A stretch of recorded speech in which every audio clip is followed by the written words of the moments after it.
This week on the Powell Not Found podcast, the Yankees dropped the first two games of the World Series. Al Pacino's new book, Sonny Boy, and seeing Ben Folds at Kennedy Center. Let's go. Here we go. I'm gonna tell you a story about a girl who loves gin. A national pandemic seized her birthday celebration. Although she knew it was coming, we tried not to tell her. She brewed some Irish breakfast tea. She knew her birthday was getting corona. Dun, dun, dun, dun, dun, dun, dun, dun, dun, dun, dun, dun, dun. Start spreading the news. Dun, dun, dun, dun, dun, dun. The Yankees can't hit. Dun, dun, dun, dun, dun, dun. They've never been that good at this kind of shish. Welcome to the show, everybody. My name is Mark Powell here for the Powell Not Found podcast, episode 40. Of the show, available on YouTube and Powell Not Found podcast. Did everyone like my new song? Now, I don't think that they're going to change it immediately at Yankee Stadium just yet, but man, if they don't show up in Game 3, it's the same old story, the same old dance each year. The Yankees offense, poof, gone, disappeared. Where'd it go? I've got a little Al Pacino. That might be because of what we're talking about later. A quiet offense, a offense that doesn't seem to be able to chain anything together, has appeared after, what was that, a 5-6 day layoff? It's amazing to me. After last week's podcast, if you listen to last week's podcast, there was a truthful and honest joy about seeing the Yankees in the World Series again.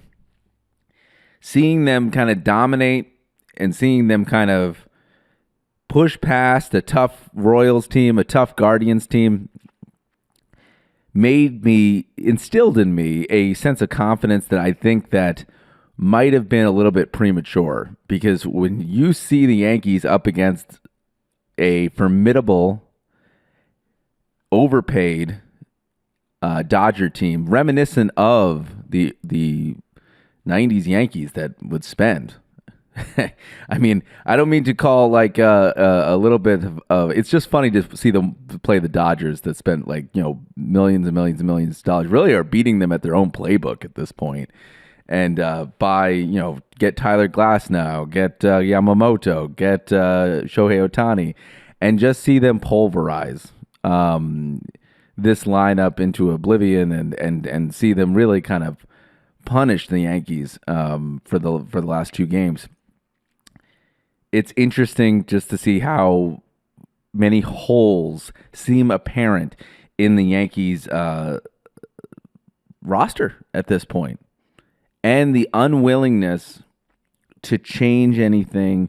They keep on using this word, but the conviction that they have with their decision making is concerning.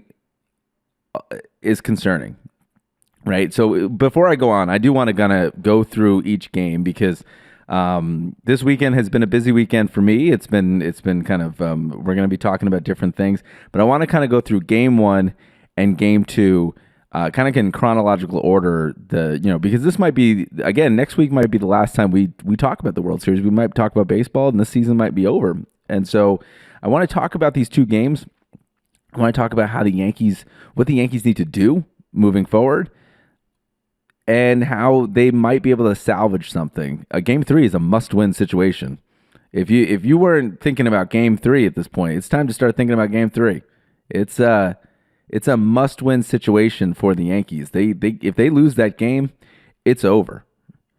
I mean, there's no 2004 Red Sox magic coming back. That's happened once in postseason history for all you new viewers to baseball. That stuff does not happen. If you want to see that season and that happened, there's a documentary called The Comeback that's on Netflix. It just came out this postseason. Great timing. for the people at Meadowlark Media to release that while the Yankees are in the World Series.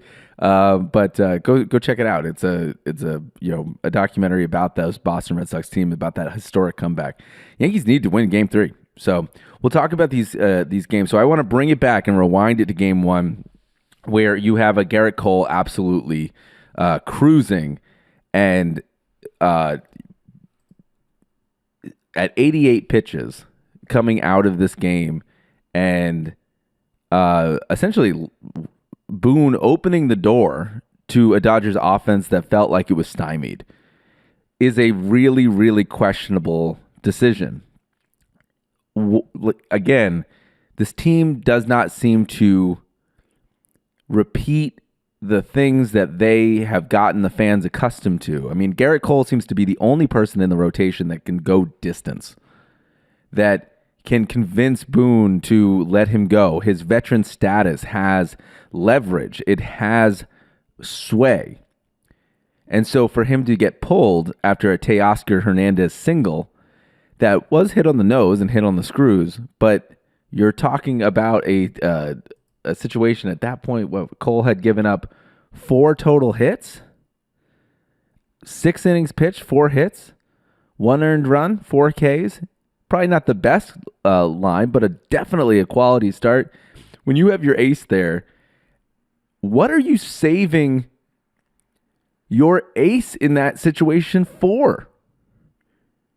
How many bullets are you looking to preserve? It always feels like the Yankees are not pitching for the game that they are currently in, that they're not strategizing for the moment. They're strategizing for a moment that is coming up, as if they're saying, well, we got to save Cole for the next World Series. You're in a World Series right now. We got to save, Garrett Cole for Game 5. What about Garrett Cole for Game 4? Have we heard about pitchers going 3 days rest, or is that baseball knowledge that we're led to believe that everybody has because they've been in the game for so long, talking about the Boone family? Because if I hear one more thing about, the Boone's legacy and Boone's baseball knowledge, give me a break, right? It's like, yeah, okay, right? So do the Griffeys, right? I mean, but surely that that pitchers can go on 3 days rest, right? And that one extra time is not going to adversely affect a pitcher for a long period of time. So what are they saving them for? There might not even be a Game 5 at this point for Cole. By the way, the Yankees have already announced Game 4 starter is Louis Heel. So it's not going to be Cole. So that might be the last time you see Garrett Cole. So what are you saving him for? A situation where a Game 5 arises? Win the game now. After that, the bullpen does a good job. Clay Holmes comes in for 2/3 of an innings pitch, looks absolutely lost on the mound, and yanks 3 straight pitches, and then gets bailed out with 2 extra outs, and then gets pulled. Right? Again, I don't agree with that decision. I don't kind of understand why they're once Holmes gets his footing, why are you pulling him out of the game? Why are you giving situations to Canely? Again, unclean innings. Something that we used to see in the 2022 season, the 2023 season, where a reliever can never have a clean inning, right? Or they can never finish the job that they started. They had a little traffic on the base paths. I understand that, but, and they got out of it. But again, Canely goes another 2/3 of innings pitched.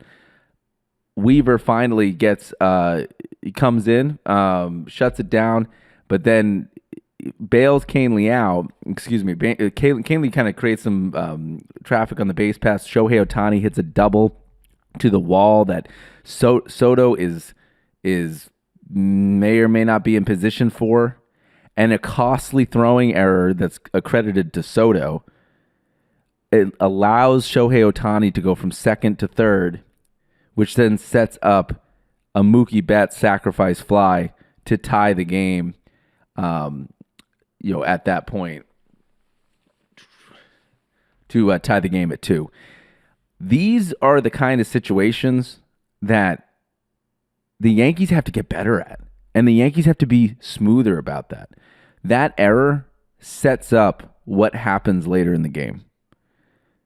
if the Yankees go up into the ninth 2-1, we might have a different situation going into game 2. We might be up 1-0. We avoid extra innings if that error, if that deflection by Glaber doesn't happen. Glaber all year long has been criticized about his defense for a good reason. Multiple errors on the season. He had more than 14, I believe. He's got to get in front of that ball. It's the World Series. You cannot casually waltz in here and let that ball get away. Also, Rizzo, where are you? The pitcher, gone. No one was on base. Where is everybody? Right? Watching this play unfold in front of their eyes. And credit to Shohei Ohtani. He saw basically a lazy infield defense and took advantage of it, right? Not unlike in the 2009 World Series when Johnny Damon basically took the extra base because no one was at third. People were sleeping. The Yankees were sleeping in that moment. And they need to get better at it. They finally shut it down, and when push comes to shove, what ends up happening is basically Cousins comes in. He's allowed to face a couple batters until Boone brings in Nestor Cortez, and we all know what happens after that. An intentional walk to Mookie Betts, and then a walk-off grand slam by Freddie Freeman. To kind of summarize it badly for all of you, but I want to kind of go back to again this mismanagement of the pitching staff early in the World Series. Nestor Cortez coming into a high leverage situation, having not pitched after how many days, is unbelievable to me. Having watched the Yankees all year, they make such a big deal about building up pitchers, about making sure that they're in the right situations. Nestor Cortez, they just like the matchup lefty-lefty versus Freddie Freeman. That's why they intentionally walk Mookie Betts in that situation to load the bases so that they can avoid it. And, by the way, credit to Nestor, the pitch to get Shohei Ohtani out when they had one out, and the play by Alex Verdugo, unbelievable, right? No one's going to talk about that. And to have the wherewithal, Alex Verdugo, to go into the stands, catch the ball, and throw the ball back because they had two men on to make sure that they didn't advance. Great. But then in that situation when the Yankees are up 3-2 in the 10th with 2 outs, 1 out away from basically sealing game 1, why do you give the Dodgers extra opportunity? Why do you give the pressure to Nestor Cortez, who has not pitched in 4 weeks, was not on the ALDS roster, was not on the ALCS roster? It seemed like the way that they were talking about it was very much he was not going to be seen, right? But they needed another lefty in the bullpen, right? So they added him to the roster. Why wouldn't you put him into there's no low leverage situation in the World Series, but bases loaded in the bottom of the 10th? Give me to Freddie Freeman because you like the matchup.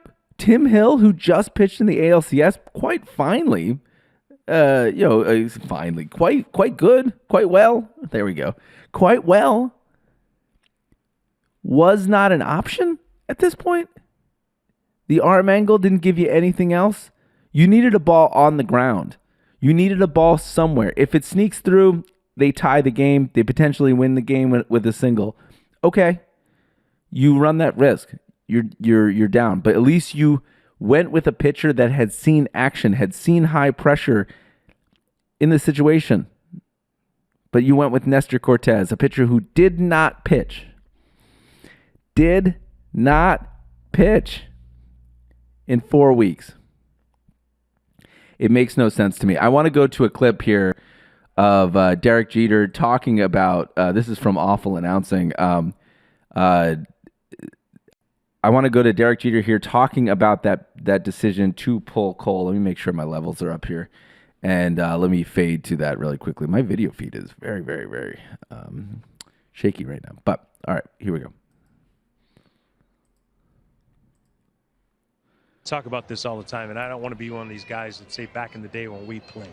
But we were talking about when we were playing the Mets in 2000. Al Leiter pitched Game 6. He threw 140-something pitches. 140-something pitches. Garrett Cole was dominating this game.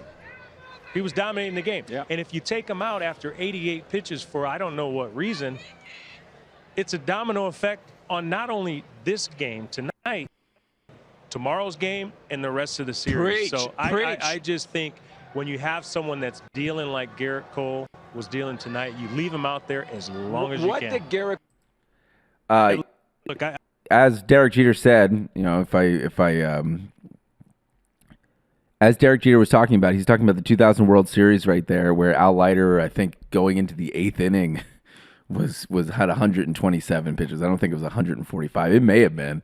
I mean, again, it's a different type of baseball game, and it's a different game right now. But 88 pitches seems low, even in this era. And I think that's the point he was trying to make, is that he's your ace, Who else are you going to go to? Who else is going to be better? Who else is going to be a net positive coming out of the pen than Garrett Cole? This is exactly why you traded for him in the first place. So it makes no sense. The managerial decision makes no sense there. And this game was essentially lost because of the Yankees' skills again, because they're kind of a sloppy team, a quiet offense, right? I don't think that you can kind of look past it at this point.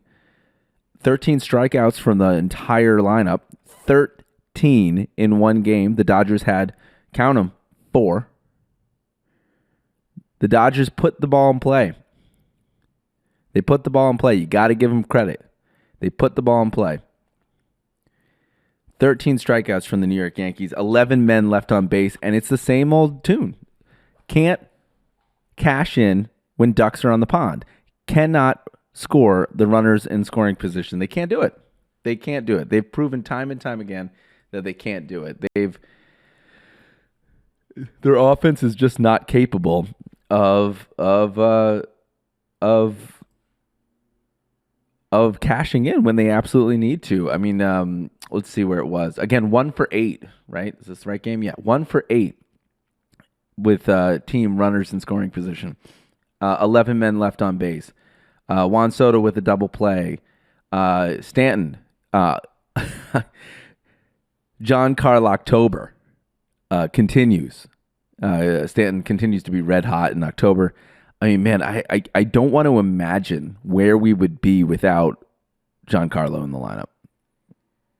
Because Judge is batting 199 after game 2, career postseason. I mean, it's not a small sample size. It's not something that's like, is he hurt?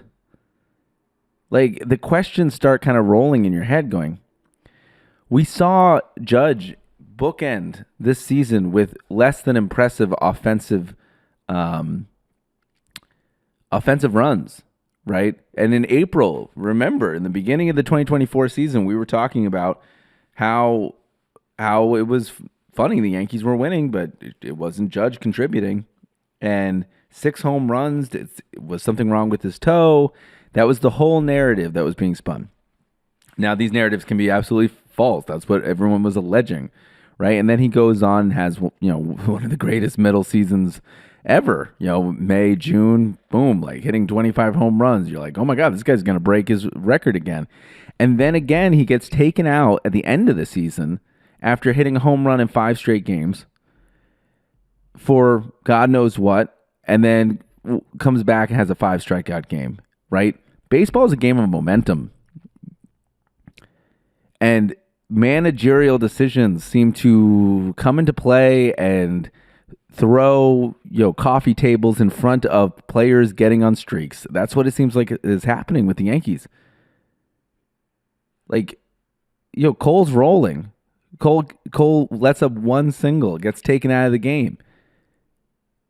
Why? Why do you want to expose the bullpen more than it needs to be? in that game one. It's confounding. I want to get actually Aaron Boone's sound on this here really quickly. This is him defending the decision to bring Nestor in into that spot after not pitching for a while. Let's hear from Aaron Boone here. This is courtesy of SNY. Intentionally walk Mookie to get to Freddie there, the bases loaded in that situation. Ultimately, did you deliberate a lot over that decision, and why did you go with that? Just taking the left-on-left matchup there. Yeah. No, I didn't deliberate long. And Nestor had not pitched since September 18th. Why did you like him in that 10th inning? Just like the matchup. The reality is he's been throwing the ball really well the last few weeks as he's gotten ready for this. I knew with one out there it'd be tough to double up Shohei if Tim Hill gets him on the ground, and then Mookie behind him is a tough matchup there. So felt convicted with Nestor in that spot. Got the first row to your right, Aaron. Andy? Felt convicted with Nestor in that spot. I don't think anyone at home felt convicted with Nestor in that spot. I know everyone at home, myself included, is going to play armchair manager. No one else felt convicted with Nestor in that spot. There are certain decisions that the Yankees have made all season long that are just confounding, that are puzzling. Not that much deliberation with that. Like, they added a lefty to the pen because they needed a lefty in the pen. Wouldn't you take anybody else's counsel on whether this is a good spot to put your pitcher in? Now, look what it's done. I mean, I'm sure Nestor is resilient. I'm sure Nestor is a baseball player. You know, when Mariano Rivera gave up Game 7 of the World Series, it didn't stop him from being a good closer, right? But that's tough. That is a tough whiplash of emotion for a pitcher to go through. When you get Shohei Ohtani out on a pop-up and you kind of feel like you're getting out of it, and then the second pitch you throw is something that has not happened in World Series history ever. Let me repeat that. What Freddie Freeman did has not been repeated in World Series, in a World Series. Unbelievable. And it's pretty great. I mean, all things considered, the Yankees lost this game. This was a great game, right, for baseball. Just like the Cleveland game was a great game for baseball. These games have not been, except for yesterday, which is, you know, unless you're a Dodgers fan, you're loving it, right? And kudos to the Dodgers team. They are a stronger team. They're a lineup that doesn't really stop. Ohtani, Betts, Freeman, Hernandez, Teoscar, Muncy, Kike, Will Smith, Lux, and Edman. 1-9. They have players that basically are getting on base. That first game, they had 2 doubles. They had 2 triples. They had a big grand slam. They had bases. They had runners in the, they didn't technically, according to the box score is going to tell you runners in scoring position. They had 1 for 8, but they had people getting on base. That's the difference. They're not waiting on that 3-run home run. They're getting people on base. They're using the sac flies to their advantage. They're getting people on before they're 2 outs, before their backs are up against the wall. They're playing the game right. Managerial decisions in Game 1. Let me take a quick break. We're going to come back and we're going to talk about Game 2. I didn't think I would talk this long about the games, but look at me right now. This is tough. But also, before we close up Game 1, let's go to the break here. Looking at this Grand Slam again, as a Yankees fan, you got to admire something that's never happened in the World Series. I mean, the World Series has been happening since 1903. And, this is something that's never happened before. So let's check it out. Cortez delivers. Freeman hits the ball to right field. She is gone! Gibby meets Freddie. Game 1 of the World Series. Pretty cool.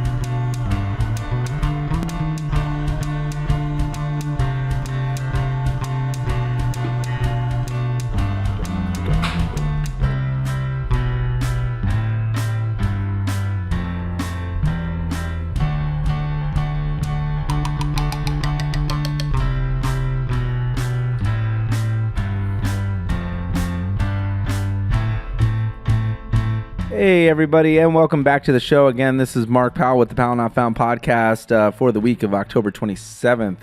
Let's talk about Game 2. So, after Game 1, you're looking at a team that basically needs to bounce back, right? You're not looking at a team that has suffered many gut punches throughout the entire season, and many losses that felt like they should have won. And you reconcile with those things throughout the entire season. And this is no different, right? And you get a lot of the same kind of post-game quotes from the players saying, this is baseball. Baseball's kind of baseball. We got to come back. We got to flush it. Very much the same kind of PR stuff. And before Game 2, we get a tweet from, let me see if I can pull this up here. We get a tweet from Brian Hoke, and I just feel like I need to I need to talk about this because there's no reason that this should be happening in the Yankees organization, right? Jazz Chisholm gets traded from the Marlins over here, and you have a tweet that says, Jazz Chisholm Jr., this is accredited to him, quote, "I feel like nothing has changed between us in our clubhouse. We still feel like we've got this in the bag. Not cocky, but we feel confident in ourselves to go out there and win 4 games."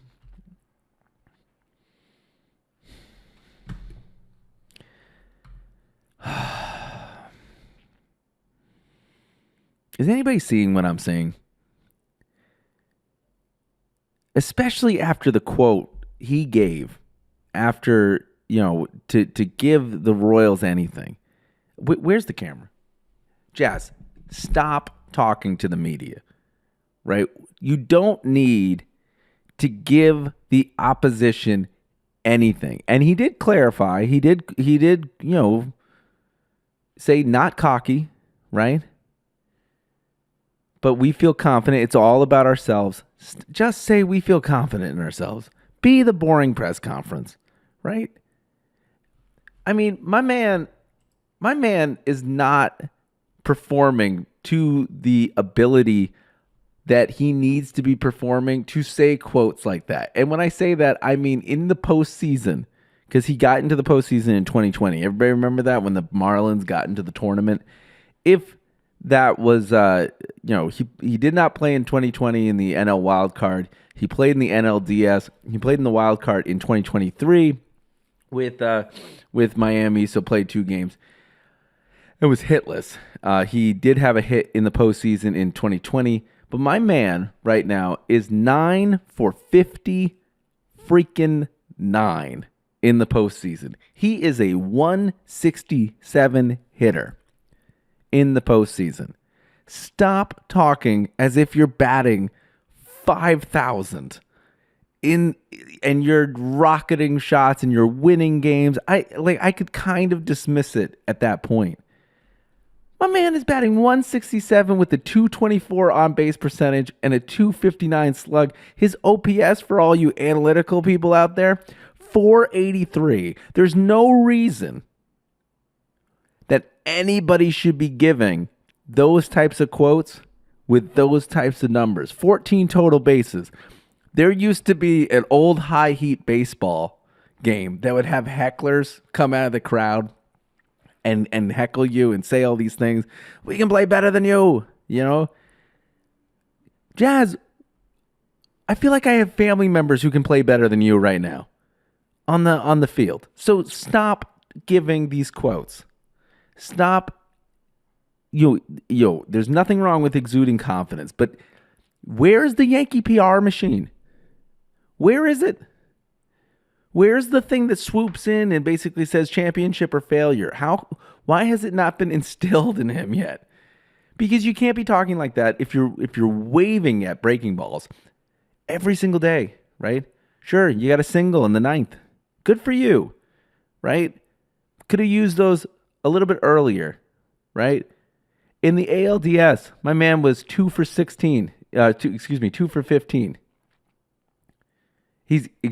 me correct that. He was 9 for 54. He's had 59 total plate appearances. So 9 for 54 hitting 167. In the ALDS, he was 2 for 15. In the ALCS, my man was 3 for 19. You are not going to basically get anything going with those kind of stat lines. And nor should you basically be saying anything about feeling like you have something in the bag. I mean, with those numbers, you don't even, I'm surprised you even found the bag, let alone had the World Series in it, the championship in it. Give me a break. I mean, just give me a break. I mean, stop talking to the media. Like, where, you're in timeout, Jazz. Stop talking. Just it's not reading well.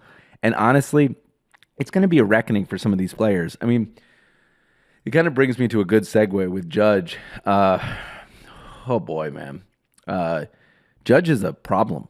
You know, we talked about this all postseason long, that when Judge goes, the offense goes. And right now, I mean, Judge's postseason numbers are paltry. I mean, he's right now rocking a 1 for 9 with no walks. Right now, they're pounding him in the zone and they're challenging him and they're winning.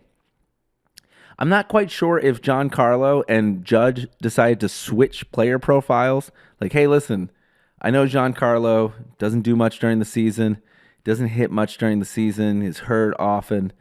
But hey, Judge, do you mind being me in the postseason? Because I'll be you and we'll be okay. Because Giancarlo's lighting it up and Judge just looks absolutely lost at the plate. I mean, the getting on base, 6 strikeouts. I mean, the man has 14, 19 strikeouts. Is that right? The guy's got 19 strikeouts in this postseason. What is happening? What is happening with Judge? And what do you do to fix it, right? It's, last night in the postgame, they were saying it's getting late early, right? This isn't the regular season where you have multiple games to kind of figure this out. You need to start going.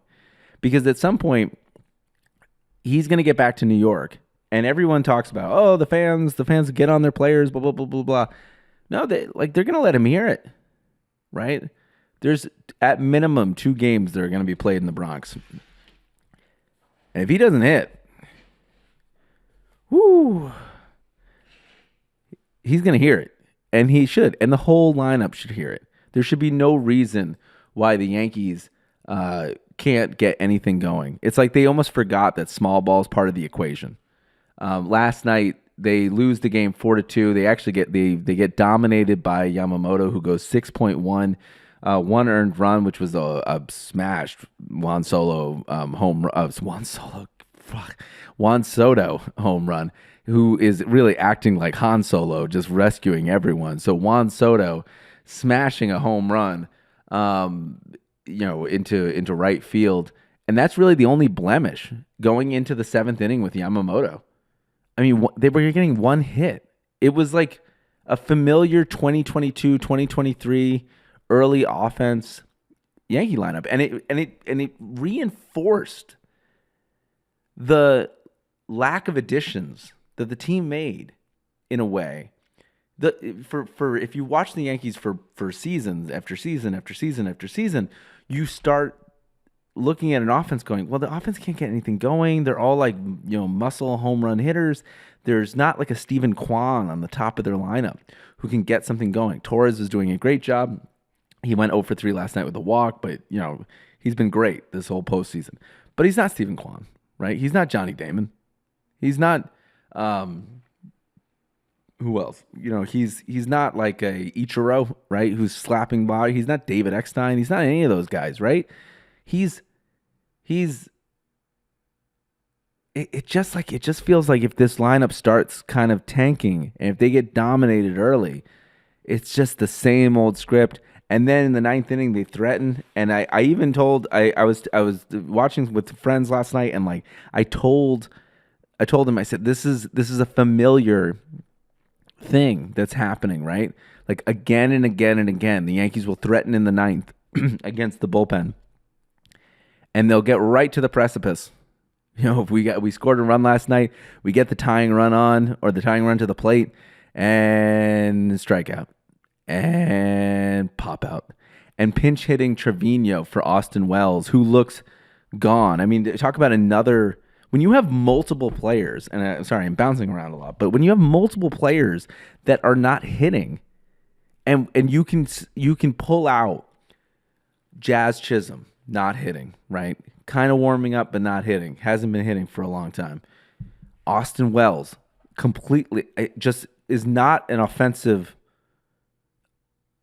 force. We've been marketed and sold a bill of goods when it comes to Austin Wells about how his bat, and his defense has gotten so much better. So when he puts it together, marketing, all marketing. He can't hit. The man can't hit the baseball. He can catch, but he cannot hit. And right now, when it matters, he is just a complete ofer at the plate. And when you pinch hit Trevino, it's very, very troubling to me. Like, there was nobody else on the bench that could come out. I mean, Cabrera had already pinch run for Rizzo, which was, I guess, a little bit puzzling considering you had Jason Dominguez on the bench, whose role is pretty much limited to that. Oswaldo swings a pretty good bat. I guess they had a lefty on the mound, and they didn't want to turn Cabrera around to the right side, but they've never swayed away from not doing that before, but they've already used him. By the way, Stanton was on the base paths when he got on last night in the ninth and wasn't pinch run for. And all I could think of was Bob Costas somewhere was going, oh my God, what is happening right now? Man, Bob Costas got a lot of heat for that Stanton running thing, huh? But they didn't pinch run for him, so he goes station to station. Rizzo gets pinch run for, which doesn't really make any sense because at that point the bases are loaded. Again, it comes down to managerial decisions of like, why? Like, why are these things happening? Why? I feel like I can call the game because I've watched the Yankees and I've watched Boone for like 7 years now. And you feel like you have it in your head and you start to question, like, what data are they looking at? Like, is this a feel thing? Trevino goes up, pops out, and the game's over. And credit to the Dodgers. I mean, Yamamoto pitched a good game. Banda, Kopech, Trinan, Vesia. I mean, and then when the Yankees had any kind of a momentum at the end, good on Dave Roberts for going for the pitching change because you stopped that momentum. It's a must win in Game 3. I mean, there's going to be a lot of discussion if the Yankees, go the way of the 1976 Yankees and they get swept by who got swept by the Reds, by the big red machine. There's going to be a lot of discussion about whether that big layoff in between the ALCS and the World Series affected them. There was a lot of discussion before the season, when the season ended and they had to wait through the wild card games, about that rhythm being disrupted. And it kind of seemed like it did, and then they kind of felt like they were on a roll. They went into the ALCS, they were on a roll, and then there's a big layoff again, where you lose it. Anything that you're putting together is going to get disrupted again. And it just seems like the offense is quiet. And when the offense is quiet, you got to hope that something, whatever they're seeing against Walker Buehler, you got to hope they be aggressive. You got to hope they attack early. Because other than that, if they go down 3-0, then, hey, we had a great season. I'm not going to wish for another comeback type thing. I think the Yankees tend to put themselves in a position where their backs are always up against the wall because they are so, and I want to say this correctly, convicted on their decisions that they are unable to adapt and they are unable to change. They should have shifted the lineup around. They should have done something to stimulate change at this point instead of waiting and letting it happen to them. Again, all hands should be on deck for this game. I think that's the other thing that's being left unsaid about this postseason is all hands should be left on deck. You can't lose this game, nor can you lose another game here on out. Like they need to tie this series, so it becomes the best of. If it's 2-2, it becomes the best of 3. It becomes a wild card game, right? They need to tie it up. They need to win all 3 in the Bronx. These are must-win games. And so if you don't have people, screw the rotation, right? Bring the people in that you need to bring in, right? Stop saving them for some fictitious season next year that you're going to have. Remember, everyone walks after this game.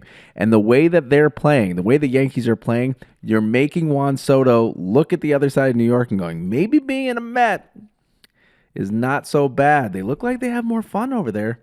They do have facial hair. They do have grimace. They do have oh my God. They do have the pumpkin.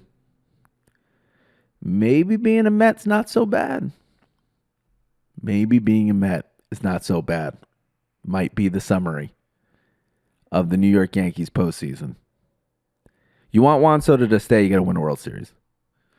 If you want any chance for Juan Soto to stay, you got to win the World Series. And going down 2-0, crazier things have happened for sure. Juan Soto's been part of it, right? Remember that World Series in 2019? Not the home team never won a game, right? The Nats took 2 at Houston. Houston took 3 at Washington, and then the Nats took the next 2 at Houston. Weird. So weirder things have happened. But you need them to step up and win this game. Let's take a quick break. When we be right back, we'll talk a little bit about Al Pacino's new book, Sonny Boy, coming up right after the break. Here we go.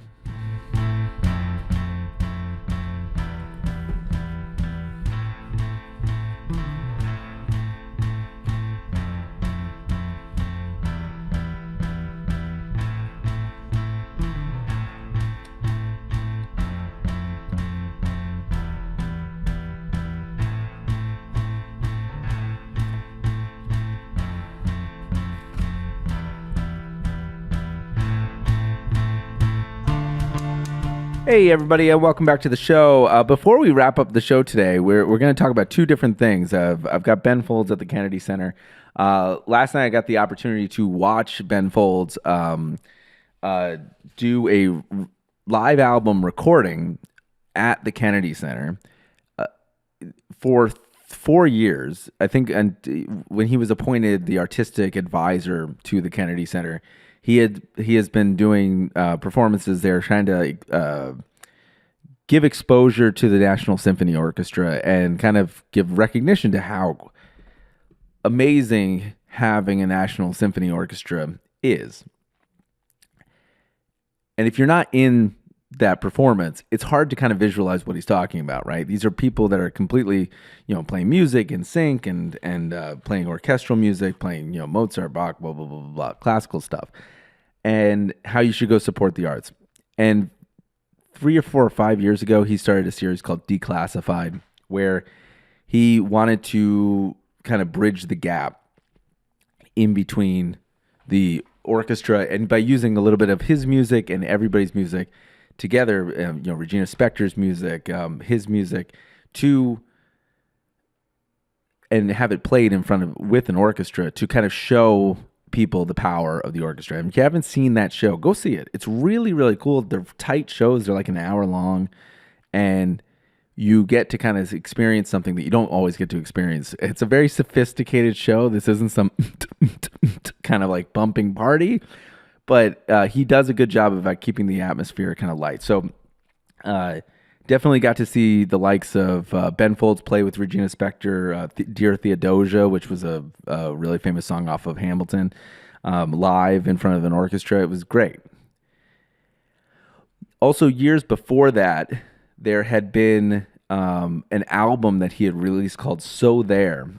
And So There was recorded with an orchestra in Chicago called Y Music, if I'm not getting that incorrect. And that whole piece, that whole album basically is him with the orchestra. And at the very end of the album, there's like a 3-piece movement that he's kind of created. a lot of artists have done this. Paul McCartney's done this. Billy Joel's done this, where they work classical, right, for a bit. They get the itch, and then they put out something. And one of the things I remember him saying was that when he, Ben Folds is a very accomplished piano player, but when he played with the National Symphony Orchestra, he realized like how sloppy he was because of how exacting and how talented these musicians are. So last night, he's released a Christmas album called Sleigher, and in effort to do that, he kind of had a release party at the Kennedy Center where he was giving out little doggy bags, because in the front of the album, if you look at the album cover for Sleigher, let me see if I can get it up here. He is walking his dog, and he's holding a... Let me see here. Let me see if I can actually hold on without it playing the music, because God forbid if I play copyrighted music on a stream on YouTube, my God, it will be taken down. This is Ben Folds. This is the Christmas song here. Let me see if I can push to this. Let me see if I can get the view a little bit higher. There we go. So if you see on the video version, he's walking his dog. There's a little nice animation of him walking in the snow, his dog in front of Christmas lights in a nice serene kind of town. Snow's falling, and he's holding a doggy bag, like a bag of crap or something like that, assumably. So last night, as the concert was ending, and he did like a selection of about 10 different songs or 11 different songs from not only this album, but from his past collection. They all gave out these treats of a sticker and some little candy and stuff to everybody in one of those doggy bags, which just like gives you a very weird, what am I trying to say? There's a weird, very juxtaposition of seeing a show in the Kennedy Center with the class of the orchestra and being handed that at the very end of the performance. And there was a very, very high contrast between the two things that just happened. Beautiful music, though. I mean, really touching. Ben Folds meant a lot to me and still means a lot to me.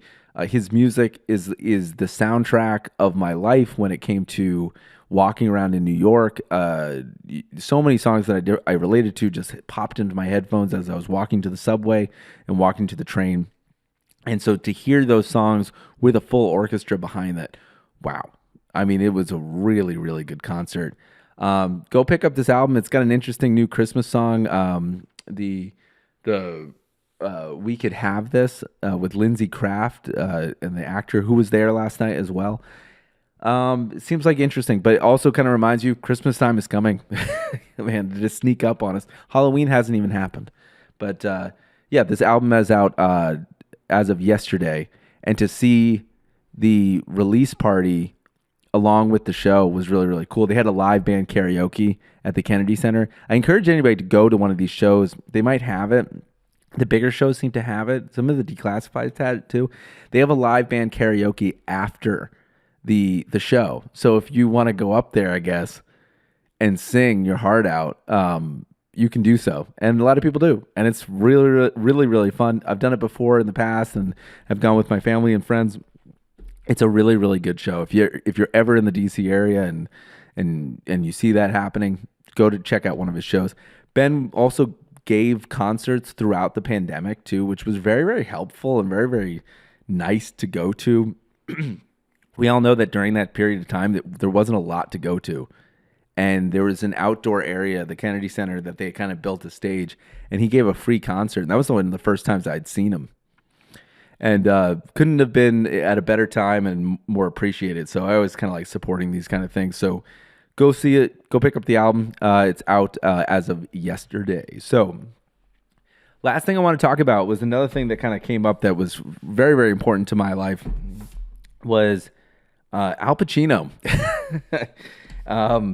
A lot of you know, right, that when I was in elementary school or junior high, whatever you want to call it, that one of my dreams was to become an actor. And so Al Pacino just released the book Sonny Boy, which is based on a nickname that he had when he was growing up. It's a kind of a memoir autobiography by Al Pacino. And if you're interested in anything behind the scenes of one of his movies, whether it be the countless ones that he's been in, Serpico, Dog Day Afternoon, The Godfather, Heat, oh God, the one with Johnny Depp. Why is it escaping my mind? Donnie Brasco. This is the book that you want to pick up, right? This book kind of goes into the most interesting part of these books tends to be when he starts talking about this behind the scenes production of these movies and how some of them, even though they're considered, cult classics like Scarface, that there were struggles behind the scenes, that there were things that were changed, that there were things that were suggestions that he made, that made the film and stuff like that. That he was sometimes the cause of a lot of pain and struggle, right? Because of things that he was fighting for. Those interesting interactions make the book kind of soar and make the book kind of an easy read. He, in the very, very beginning, there's a long passage about his childhood in the Bronx, right? Growing up in New York. And he paints a hellscape of growing up in New York in the 1940s. It doesn't seem very glamorous or appealing, and it paints you a different picture of what everyone might think, right? There's a lot of people who probably think growing up in New York is like glitz and glamour. No, it's nothing like that. The book is very like colloquially written. There are times where immediately when I picked up this book, I had heard that he was recording the Audible.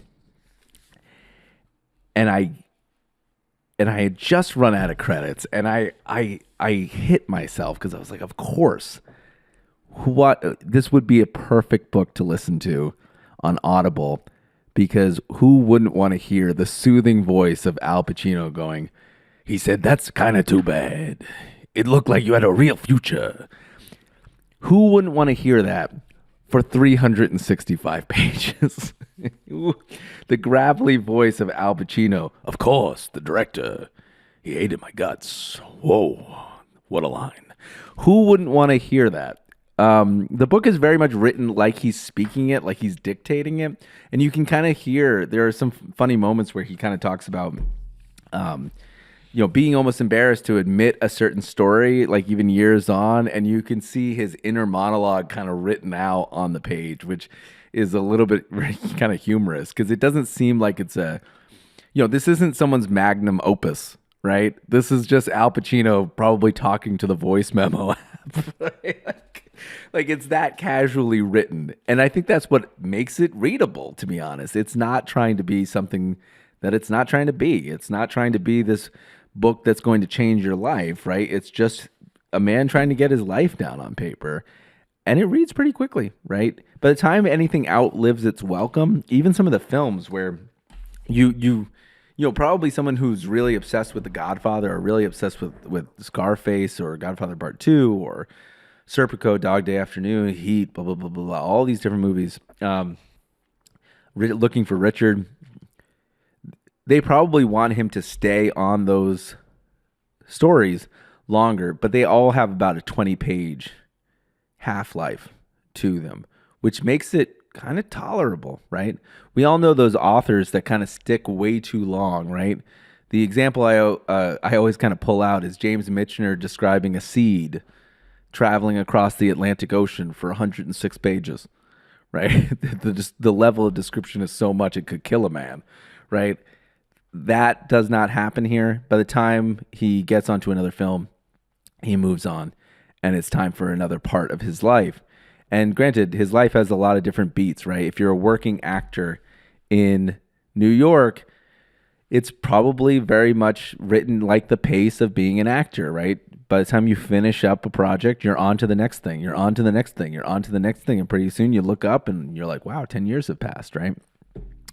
The reason I wanted to read this book, though, was because Al Pacino was very seminal for my enjoyment of acting. I was trying for the life of me to figure out where I had been exposed to Al Pacino in the first place, and it had to be it had to be Scarface or The Godfather. I mean, like that seems like the most logical choice, right? Like it had to be in those movies, and because so many of his lines permeate culture, right? The other day I was talking to someone and they didn't know the line from Godfather 3, just when I thought I was out, they pulled me back in, right? No one knew that. They didn't know where that line came from, but it was in the culture. They knew people said it. You're out of order. You're out of order. The whole thing's out of order, right? No one knows that's from Injustice for All, right? But it permeates our culture. I always knew it was you, Fredo. Well, that's pretty obvious that it's Godfather 2. Oh, I was trying to think though, like where was the first moment that I got exposed to him that triggered this, like, he's my favorite actor of all time, and it had to be the Godfather films. I think watching them and realizing how modern they felt, even in the era that I watched them. Right. To me, Godfather 2, which is made in Godfather 1, which is made in Godfather, oh my gosh, I can't speak today. Godfather 1, which is made in 1972, feels like it is the line in the sand that is the line in the sand that feels like a modern movie, and the way that movies are made today stemmed from that movie. It feels like a modern movie when you watch it today. Go back and watch it and tell me it doesn't kind of move by the same cadence. There are certain things that you can go back to. I mean, spend 5 minutes with Turner Classic Movies and tell me that you know what era a movie's from just judging from the first 5 minutes, right? Like long credit scenes and openings, musical orchestration in the beginning. You're like, okay, it's got to be from the 40s, right? From the 50s. If it's color and it's kind of modern, but it has a long opening and they're listing the, second or third AD in the opening credits, it's got to be from the 80s, right?